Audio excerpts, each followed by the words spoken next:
तो चलिए आज के इस वीडियो में हम क्लास 10th का एसएसटी के कुछ ऐसे प्रश्न पढ़ने वाले हैं जो आपके एग्ज़ाम के लिए बहुत ही ज़रूरी है और आपको इसका देख कर ही जाना होगा। तो अगर आप भी क्लास 10th में पढ़ रहे हैं और इस साल एग्ज़ाम देने वाले हैं तो इस वीडियो को देख कर ही जाइए, क्योंकि इस वीडियो में आपको 10 ऐसे प्रश्न मिलने वाले हैं जो आपको आपके एग्ज़ाम में बहुत फ़ायदा देकर जाएगा। तो चलिए हम देरी नहीं करेंगे, शुरू करते हैं इस वीडियो का और चलते हैं पहले प्रश्न की ओर। और आपसे यही रिक्वेस्ट है कि आप जो है चैनल पे पहली बार है तो चैनल को सब्सक्राइब जरूर कर दीजिए और एक वीडियो को लाइक देकर ही जाइए, क्योंकि आपके लाइक जो है हमको मोटिवेट करता है, हम आपको ऐसे वीडियो देते रहते हैं। तो ठीक है, शुरुआत करते हैं हम अपनी काम की और देखते हैं पहले प्रश्न को। आपके एसएसटी में जो है सोशल साइंस के प्रश्न जो है कौन से हैं जो आपको एग्जाम में फ़ायदा देकर जाएगा।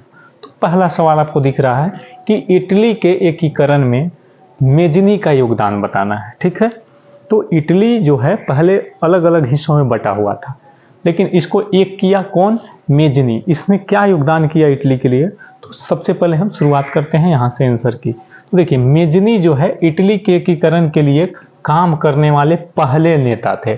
इससे पहले इटली को एक करने के लिए कोई नेता ने प्रयास नहीं किया था। तो मेजनी जो है इटली के एकीकरण के लिए काम करने वाले पहले नेता थे। ठीक है, और उन्होंने यंग इटली नाम से एक संगठन बनाया। ठीक है, तो मेजनी ने किस संगठन की स्थापना किया था? Young Italy. इसी के द्वारा सोचा कि यंग इटली नामक एक संगठन बनाया और कहा कि हम इटली को एक करेंगे, क्योंकि पहले इटली बहुत हिस्सों में बटा हुआ था। ठीक है, संगठन बनाया और लोगों को आज़ादी और एकता के लिए जागरूक किया। लोगों को बताया कि हमें आज़ादी जरूरी है और एकता बना के रखना बहुत जरूरी है। इसके लिए उन्होंने जागरूक किया और वे चाहते थे कि इटली एक आज़ाद और एकजुट देश बने। ठीक है, कौन चाहते थे? मेजनी। तो इसको आपको कैसे पढ़ना है? कहानी की तरह पढ़ना है कि मेजनी एक आदमी था और इटली को क्या करना चाहता था? एक करना चाहता था। तो मेजनी जो है इटली के एकीकरण के लिए काम करने वाले पहले नेता थे। उन्होंने किसका स्थापना किया? यंग इटली का स्थापना किया, नाम से एक संगठन बनाया। ठीक है ना, और लोगों को आज़ादी और एकता के लिए क्या किया? जागरूक किया। संगठन उनके जितने भी लोग थे लोगों को जा के बताते थे कि हमें आज़ादी जरूरी है, हम सबको एक रहें, और इसके लिए जागरूक किया। और वे चाहते क्या थे? तो चाहते थे मेजनी कि इटली एक आज़ाद और एकजुट देश बने। ठीक है, इसके लिए उन्होंने बहुत सारा प्रयास किया था। ठीक है, तो ये है इटली के एकीकरण में मेजनी का योगदान। आप इसे कॉपी में नोट कर लीजिए, आपको एग्जाम में जरूरी पड़ेगा। ठीक है ना, एग्जाम के समय आपको रिवीजन करने के लिए जरूरी पड़ेगा। तो चलते हैं दूसरे प्रश्न की ओर, आप इसको नोट कर लीजिए, आप अपना काम कीजिए। ठीक है, हम देखते चलते हैं आपको अगला सवाल। दूसरा क्या है कि रूसी क्रांति के 2 कारण बताइए।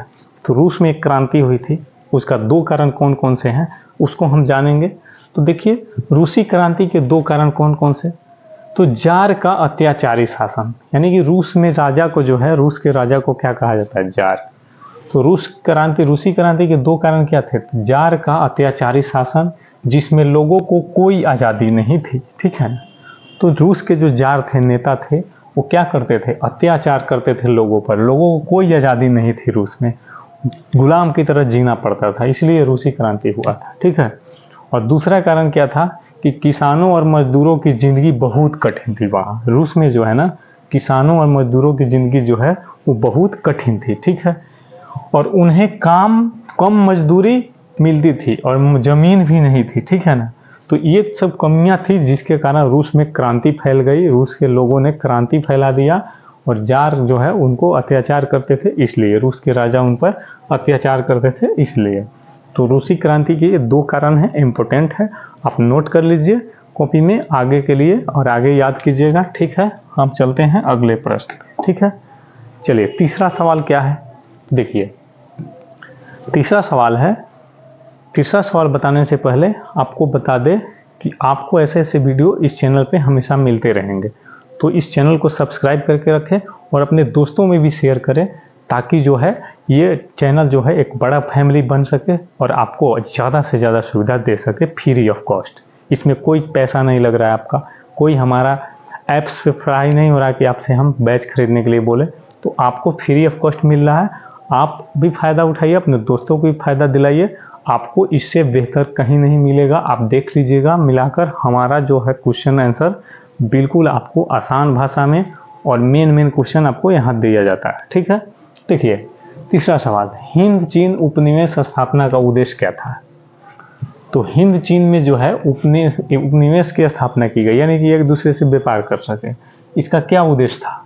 तो देखिए फ्रांस ने जो है हिंद चीन, यानी कि आज का वियतनाम कहलाता है वो, तो फ्रांस ने जो है हिंद चीन में क्या किया था, कब्जा करके वहाँ के प्राकृतिक संसाधनें जैसे चावल और रबड़ी सब का जो है वो फायदा उठाना चाहा। ठीक है, किसने फायदा उठाना चाहा? तो फ्रांस ने। तो फ्रांस ने क्या किया, फ्रांस ने हिंद चीन में कब्जा कर लिया और वहाँ के प्राकृतिक संसाधन जो भी थे उनका क्या किया, फायदा उठाना चाहा।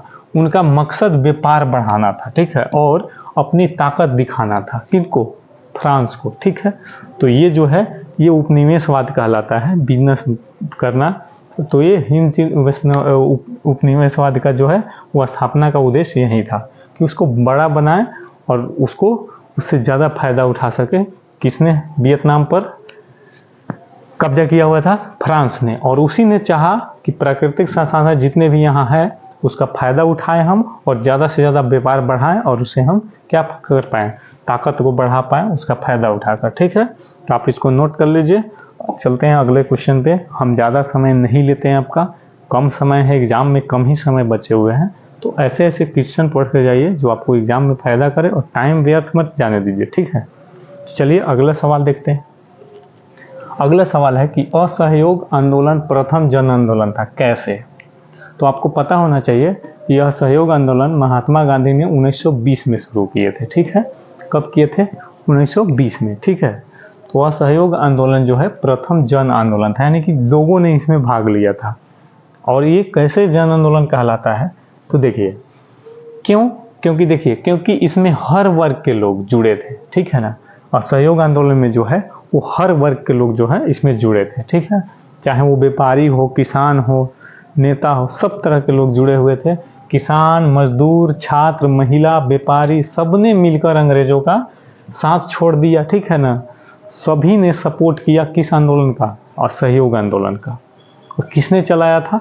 महात्मा गांधी ने 1920 में असहयोग आंदोलन चलाया था। और ये एक जन आंदोलन था क्योंकि इसमें हर वर्ग के लोग जुड़े, जैसे किसान हो, मजदूर हो, छात्र हो, महिलाएं हो, व्यापारी हो, सब ने मिलकर अंग्रेजों का साथ छोड़ दिया। पहले जो अंग्रेज का साथ दे रहे थे सभी ने अंग्रेजों का साथ छोड़ दिया। ठीक है, और यह पहली बार था जब पूरा देश एक साथ खड़ा हुआ था। इससे पहले कभी पूरा देश हिम्मत नहीं जुटा पाता था कि एक साथ खड़ा हो सके, और वो भी अंग्रेजों के विरुद्ध। तो ये पहली बार था जब पूरा देश एक साथ मिलकर खड़ा हुआ था। तो ये असहयोग आंदोलन इसीलिए जन आंदोलन हो जाता है क्योंकि इसमें सभी लोगों ने बढ़ चढ़कर हिस्सा लिया था। तो आप इसको नोट कर ही लीजिए क्योंकि ये आपको बहुत ही इम्पोर्टेंट क्वेश्चन है और आपको एग्जाम में फ़ायदा देगा। ठीक है, नोट कर लीजिए। हम आगे बढ़ते हैं, अगला क्वेश्चन देखते हैं। पाँचवा नंबर क्वेश्चन क्या है? तो देखिए पूछ रहा है कि स्लम यानी कि गंदी बस्ती क्या होती है, इसकी शुरुआत कैसे हुई। ठीक है, तो स्लम पूछे या गंदी बस्ती क्या होती है, इसका शुरुआत कैसे हुआ, तो हम बताएंगे क्या कि स्लम वो जगह होती है जहाँ गरीब लोग झोपड़ियों में रहते हैं। ठीक है ना, जहाँ गरीब लोग कहाँ रहते हैं? झोपड़ियों में, यानी कि उनके लिए छत का घर नहीं होता है, कहीं कहीं झोपड़ी बनाकर वहाँ रहते हैं, अपना जीवन काटते हैं। तो ठीक, तो स्लम वो जगह होती है जहाँ गरीब लोग झोपड़ियों में रहते हैं और ये जगहें गंदी होती है क्योंकि गरीब लोग हैं भाई, उन्हें सुविधा नहीं मिल पाता है तो गंदगी तो फैलेगी ही। और यहाँ पानी, बिजली जैसी ज़रूरी चीज़ें नहीं होती है, न पानी का सुविधा होता है, न बिजली की सुविधा, न कचरा एक जगह रखने का सुविधा, तो गंदगी फैलेगी ना फैलेगी भाई। यह तब शुरू हुई जब शहरों में ज़्यादा लोग काम की तलाश में आ गए। कब हुआ? जब ज़्यादा लोग काम के तलाश में शहर में आ गए तो ये सब काम हुआ और रहने की जगह कम पड़ गई, इसलिए लोग जो हैं गरीब लोग दिन भर कमाते थे, शाम को जहाँ जाकर रहते थे वो स्लम कहलाता था, गंदी बस्ती होती थी, वहाँ बहुत कमी पड़ता था इसलिए वहाँ गंदी हो जाती थी। ठीक है ना, सुविधा नहीं हो पाता था, तो ये गंदी बस्ती या स्लम कहा जाता है। इसको आप नोट कर लीजिए। हम बढ़ते हैं अगले क्वेश्चन पे। ठीक है, देखिए छठा क्वेश्चन, और ये सभी क्वेश्चन इंपॉर्टेंट है। आपने अगर अभी भी चैनल से नहीं जुड़े हैं तो जल्दी सब्सक्राइब कर लीजिए और जुड़ जाइए, क्योंकि आपको इस चैनल पे जो है इस तरह का वीडियो हमेशा मिलते रहेंगे। और अपने दोस्तों में भी शेयर कीजिए, क्योंकि आपको दोस्त को भी इसका फायदा हो सके। तो चलिए छठा सवाल, भारत को सोने की चिड़िया क्यों कहा जाता था? तो भारत जो है ना पहले सोने की चिड़िया कहलाता था। क्यों कहलाता था, आइए हम जानते हैं। क्योंकि पुराने समय में जो है वो भारत बहुत अमीर देश था। पुराने समय में जो है ना भारत बहुत अमीर देश था। वो कैसे था, तो यहाँ सोना चांदी हीरे मसाले और खेती की जो है भरपूर सुविधा थी। यहाँ मसालों की खेती अधिक होती थी, ठीक है ना। भारत में पहले मसाला ज़्यादा उपजते थे, और यहाँ से मसाला दूसरे देश में जाता था, और दूसरे देश में मसाला नहीं होता था, सोना चांदी होता था। तो यहाँ के मसाले से वहाँ के सोना चांदी से बदला जाता था। तो वहाँ से सोना हमारे देश में आता था और यहाँ से मसाला दूसरे देश में जाता था, बदला बदली करके। इसलिए सोने की चिड़िया कहा गया भारत को, ठीक है ना।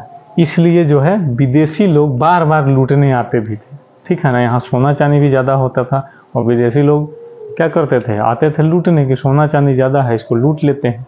तो इस तरह जो है भारत को सोने की चिड़िया कहा जाता है। आप इसको नोट कर लीजिए, दोबारा देख सकते हैं वीडियो को बैक करके, ठीक है। तो इस तरह के क्वेश्चन पढ़ के जाइए, आपको एग्जाम में फायदा करेंगे, ठीक है। आगे बढ़ते हैं, देरी नहीं करेंगे, और भी बताना है। तो देखिए सातवां नंबर क्या है। सातवां नंबर क्या पूछ रहा है कि जर्मनी के एकीकरण में बिस्मार्क की भूमिका। तो वो इटली का एकीकरण एक होता है और ये है जर्मनी का एकीकरण। तो जर्मनी के एकीकरण में किसने भाग लिया था, बिस्मार्क ने। और एक इटली का एकीकरण होता है, उसमें भाग कौन लेता है, मेजनी ने। तो जर्मनी के एकीकरण में बिस्मार्क की भूमिका क्या थी, तो देखिए बिस्मार्क जो है ना वो परासा का एक प्रधानमंत्री था। परासा किसको कहा जाता है, जर्मनी का एक, ठीक है ना, जर्मनी का राज्य है, उसमें परासा है। वह परासा का जो प्रधानमंत्री था वो कौन था, बिस्मार्क। और उसने जो है जर्मनी को एक करने के लिए 3 युद्ध लड़ा था, ठीक है ना। जर्मनी को एक करने के लिए कौन, बिस्मार्क ने जर्मनी को एक करने के लिए 3 युद्ध लड़ा था। कौन कौन, तो डेनमार्क का युद्ध, ऑस्ट्रिया का युद्ध और फ्रांस, यानी 3 गो देश से लड़ा था। और तब जाकर जर्मनी को एक करना चाहा। इन युद्धों से वह बाकी जर्मन राज्यों को एकजुट कर सका, ठीक है ना, क्योंकि वो सब हड़प लिया था और ही राज्यों को, इसलिए तीनों से लड़कर पूरे जर्मन राज्यों को क्या कर लिया, एक कर लिया। और 1871 में जर्मनी के एक क्या हो गया, जर्मनी एक देश बन गया 1871 में। उससे पहले जर्मनी अलग अलग टुकड़ों में बटा हुआ था और सभी टुकड़ों पर किसी न किसी देश ने कब्जा किया हुआ था। तो 1871 तक बिस्मार्क ने जो है लड़ाई कर कर के पूरे जर्मनी को क्या कर दिया, एक कर दिया था, ठीक है। यह सब बिस्मार्क की योजना और सूझबूझ से हुआ था। बिस्मार्क बहुत तेज व्यक्ति थे, इसलिए बहुत योजना बनाकर लड़ाई लड़ते थे और सूझबूझ दिखाते थे। तब जाकर 1871 तक पूरे जर्मनी को क्या कर दिए, एक कर दिया। आप अच्छे से नोट कीजिए, सोशल साइंस का क्वेश्चन बहुत ही इंपॉर्टेंट है। हम देरी नहीं करेंगे, हम आगे बढ़ते चलेंगे। आपका काम है आप नोट करते चलिए, ठीक है। आगे बढ़ते हैं, देखते हैं 8 नंबर सवाल कि सविनय अवज्ञा आंदोलन के कारण बताना है। तो सविनय अवज्ञा आंदोलन के कारण क्या है, इसको शुरू कौन किया था, तो सविनय अवज्ञा आंदोलन 1930 को गांधी जी ने शुरू किया था। किसने, गांधी जी ने, ठीक है। और ये सविनय अवज्ञा आंदोलन में क्या हुआ था, देखिए अंग्रेजों ने जो है वो नमक पर टैक्स लगाया था, जिससे गरीबों को नुकसान हुआ, ठीक है ना, इसलिए ये आंदोलन शुरू किया गया था। तो अंग्रेजों ने क्या किया था, तो नमक पर टैक्स लगाया था और जिससे क्या होता था, गरीबों को नुकसान होता था, ठीक है ना, इसलिए जो है ये आंदोलन शुरू हुआ। और देखिए ये अंग्रेज सरकार लोगों की बात नहीं सुनती थी, ये इसलिए भी ये आंदोलन शुरू हुआ। अंग्रेज सिर्फ अपनी बात बोलते थे, लोगों की बात सुनते ही नहीं थे। गांधी जी ने दांडी यात्रा की और खुद नमक बनाकर कानून तोड़ा, ठीक है ना। इस आंदोलन में क्या किए थे, गांधी जी ने दांडी यात्रा शुरू किए थे और इसमें 78 लोगों को लेकर इसमें चले थे एक साथ, और समुद्र के किनारे पहुंचकर खुद समुद्र के पानी से नमक बनाए और फिर आप नमक कानून को तोड़ दिए। बोले अंग्रेजों को कि तुम अपना नमक अपने पास रखो भाई, हम अपने नमक बना लेंगे, ठीक है ना। इसके बाद क्या हुआ, पूरे देश में लोगों ने अंग्रेजों के कानूनों का पालन करना बंद कर दिया। तो अंग्रेज भी जितने भी कानून लगाए थे उसका पालन पहले करता था, लेकिन इस आंदोलन के बाद पूरे देश के लोग जागरूक हो गए कि हमें आंदोलन करना जरूरी है, तभी ये मानेगा। तो इसलिए वो पूरे देश में अंग्रेजों के कानून का पालन करना बंद कर दिया लोग, और इस तरह इसका फायदा हुआ सविनय आंदोलन का, तब जाकर हमारा देश कहीं आज़ाद हुआ। ठीक है, तो आपको इसको अच्छे से नोट करना है। आगे बढ़ते हैं। 9वां नंबर सवाल है कि सत्ता की साझेदारी क्या है। तो सत्ता की साझेदारी क्या होती है, जानते हैं इसको अच्छे से। देखिए, जब देश की सत्ता यानी कि पावर जो होती है उसी को सत्ता बोलते हैं। सत्ता पे कौन बैठा है नहीं पढ़े हैं, तो क्या कहेंगे कि जब देश की सत्ता यानी पावर वो एक ही इंसान यानी कि समूह के हाथों में न रहकर अलग अलग लोगों या समूहों में बांटा जाता है, तो उसे क्या कहते हैं, सत्ता की साझेदारी कहते हैं। अब मान लीजिए अपना देश है, इसमें एक ही राजा नहीं रहेगा, यानी एक ही प्रधानमंत्री नहीं रहेगा। अब जिसको लोग चुनेंगे वो प्रधानमंत्री बन जाएगा। तो ये क्या है, सत्ता की साझेदारी है। आपका भी उसमें साझेदारी है। आप चाहें तो अच्छे काम कीजिए, अच्छे नागरिक बनिए और लोगों के दिलों पर राज करके और आप जीत कर आप भी उसके साझेदार बन सकते हैं, आप भी सत्ता को चला सकते हैं। इससे लोकतंत्र मजबूत होता है। ठीक है, और सभी को न्याय मिलता है। अगर एक ही रहेगा ना तो उसका दबंगई चलने लगेगा। इसलिए इस तरह का नियम भारत में है। अपना वोट के द्वारा अपने नेता को चुनिए और उसको सत्ता पर बैठाइए, वो आपके लिए अलग तरह के न्याय लाएंगे और न्याय दिलाएंगे। तो ये है सत्ता की साझेदारी, और इसको आप अच्छे से दोबारा पढ़ सकते हैं, नोट भी कर सकते हैं। आगे बढ़ते हैं, आगे देखते हैं कैसा सवाल है। तो देखिए, आज का ये 10वां सवाल, लास्ट सवाल। आपको 10-10 क्वेश्चन का ये वीडियो मिलते रहेंगे, आप चैनल से जुड़े रहें। आज का लास्ट सवाल है 10वां इस वीडियो का, जिला परिषद और उसके काम बताने हैं। ठीक है, तो इस तरह के सवाल आपको एग्जाम में देखने को मिलते हैं। क्वेश्चन बैंक उठाकर देख लीजिए। तो 10वां नंबर सवाल क्या है कि जिला परिषद और उसके काम क्या है। तो देखिए, जिला परिषद जो है वो जिले की सबसे बड़ी पंचायत होती है। ठीक है ना, जिला परिषद जो होता है ना, जिले के सबसे बड़ी पंचायत होती है। और इसके काम क्या है, देखिए इसके काम है कि गांव के विकास की योजना बनाना। ठीक है ना, गांव में विकास क्या क्या करना है उसका क्या बनाता है, योजना बनाता है। कौन, जिला परिषद। ठीक है, स्कूल, अस्पताल और सड़कें बनवाना किसका काम रहता है, जिला परिषद का काम रहता है कि स्कूल बनवाएं जहां जरूरी है, अस्पताल बनवाएं जहां जरूरी है, सड़कें बनवाएं जहां जरूरी है। ये कौन करता है, जिला परिषद करता है। और किसानों की मदद करना भी किसका काम होता है, जिला परिषद का। तो ये सब काम जिला परिषद की है। आपको ये जानना जरूरी है, भले आप 10th में पढ़ते हैं लेकिन आपको ये एग्जाम में भी काम आएंगे, आपके लाइफ में क्या आएंगे कि जिला परिषद का क्या काम है। आप जानेंगे तभी तो उसे लड़ेंगे। तो ये सब जान गए, आपको ये सब एग्जाम में देखने को मिलेंगे। तो आप इस वीडियो को देखें। आपको दोबारा देखना है तो वीडियो को दोबारा भी देख सकते हैं ताकि अच्छा से समझ में आए। चलिए, वीडियो देखने के लिए बहुत बहुत धन्यवाद। आप इस वीडियो को लाइक ज़रूर करके रखें और अपने दोस्तों में भी इस वीडियो को शेयर करें। जय हिंद।